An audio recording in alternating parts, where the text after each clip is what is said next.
What's up, guys? I know it's been a minute since I posted a longer video on YouTube. I'm gonna get back into things. You're gonna see a post from me every single Friday. Pinky promise, okay? We're gonna be talking about 5 crazy true crime cases today. A California man is being convicted after killing a child after his mother flips him off in a road rage incident. This 26-year-old named Marcus Erez could face 40 years to life in prison. In May of 2021, he fatally shot this child in a fit of rage. And on January 25th, the jury finally convicted him. These are his charges: 1 count of second-degree murder, 1 felony count of shooting into an occupied vehicle, and 2 felony enhancements of the personal discharge of a firearm, causing great bodily injury. The child he killed was only 6 years old, and his name was Aiden Leos. And also, this happened at 8 a.m. Could you imagine this? You're driving to work and you get shot? Absolutely crazy stuff. She reportedly heard a loud bang, and then she heard her son say, "Ow." The son was transported to Children's Hospital of Orange County, where he later died. The manhunt for Marcus Erez lasted about 2 to 3 weeks, and they finally found him. Such a sad story and tragic loss of life for the 6-year-old. In another crazy road rage accident, this one's a little wilder. And by wilder, I mean more ridiculous. Florida man arrested in road rage shooting prompted by thrown banana. That's right, Mario Kart style, a thrown banana. This happened in Pinellas Park, Florida. I'm literally like 40 minutes away from this place. Police arrested 34-year-old Robert Lewis after reports of shooting came in. He apparently only injured a man in the leg, no deaths thankfully, but apparently they got into a verbal altercation while driving. That's when the victim, Peter Sala, threw a portion of a banana peel at the car. After the banana hit the truck, Robert Lewis decided to get out the Glock and start firing. The bullet shattered the passenger window and entered the dashboard area. Sala suffered a non-threatening injury, a little laceration, to his leg. And of course, the police deemed this was a road rage incident. This one is a lot more morbid.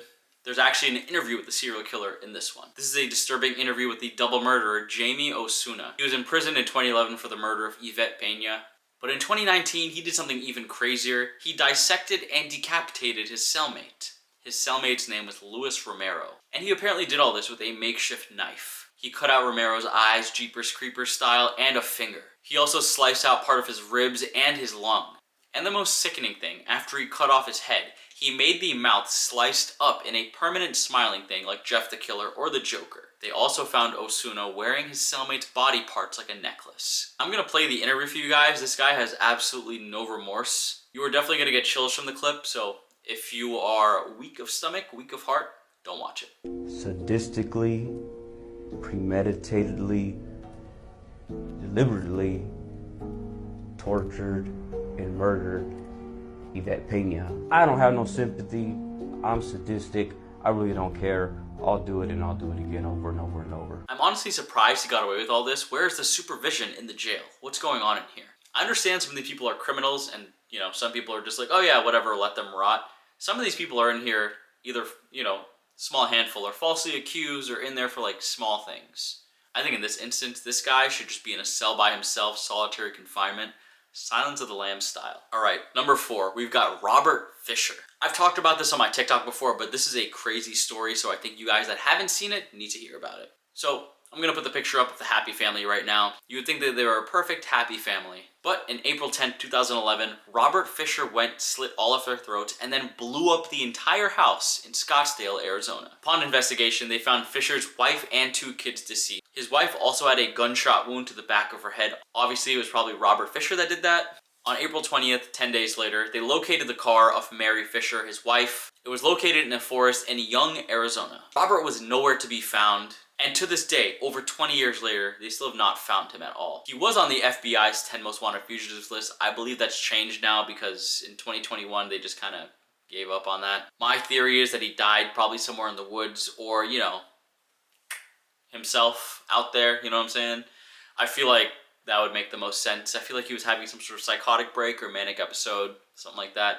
Did his horrible thing and then went and ended it all in the woods. A lot of theories on my TikTok are saying that he's probably fled to Mexico, remarried or something like that. And honestly, that's probably plausible too. He's probably living off the grid somewhere either in the US or abroad. That is, if he's not dead. I believe he was also a firefighter and served in the Navy, so that's why I'm throwing the PTSD thing in there. Maybe he's just messed up in the head. So to this day, Fisher remains a wanted fugitive and the FBI is offering $100,000 to anyone that has information on this. You know, so if you need it, go on that manhunt, but nope, not me.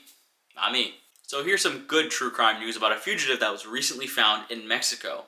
So a top 15 most wanted fugitive was just captured in Mexico. This is 4 years after he allegedly killed a 6-week-old child. The man's name is Anthony Ojeda. The U.S. Marshals announced on Friday, January 26th, he was apprehended. Ojeda will remain in custody in Mexico for a formal extradition process. On December 3rd, 2019, the COA's police department and other emergency personnel responded to Ojeda's apartment after learning his 6-week-old son was unresponsive.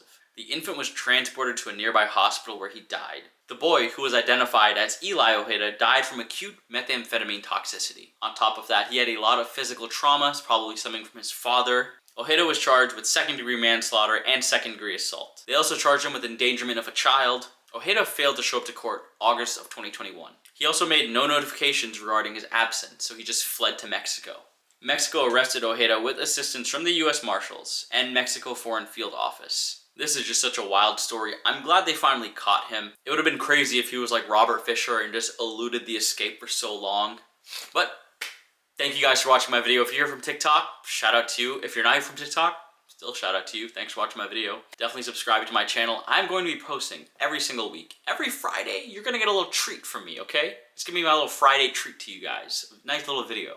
Now, going forward for my videos, I will be documenting true crime, like 5 top true crime cases that I've liked from this week, this year, whatever time period I choose. It'll be interesting though. I'm going to try to not post the same stuff I do on TikTok because I want to give you guys something fresh and something a little more detailed because TikTok really limits my details on what I can and can't say. Now, on top of the true crime, I'm also going to be doing paranormal videos, like reaction style videos, so definitely send that in. DM it to me on Instagram. Email it to me, tag me in it on TikTok. I will react to it. I promise I will get to it. I love responding to you guys. I love talking to you guys. I think it's awesome. You guys are all awesome. And I want to give you guys what you want to see in a video, you know? I have fun making these videos. I want you guys to enjoy them too. But, yapping's over. Don't forget to like, comment, and subscribe. I'll see you guys in the next video. Drop a comment below. Let me know what you guys thought about this video, okay? I will see you guys next Friday.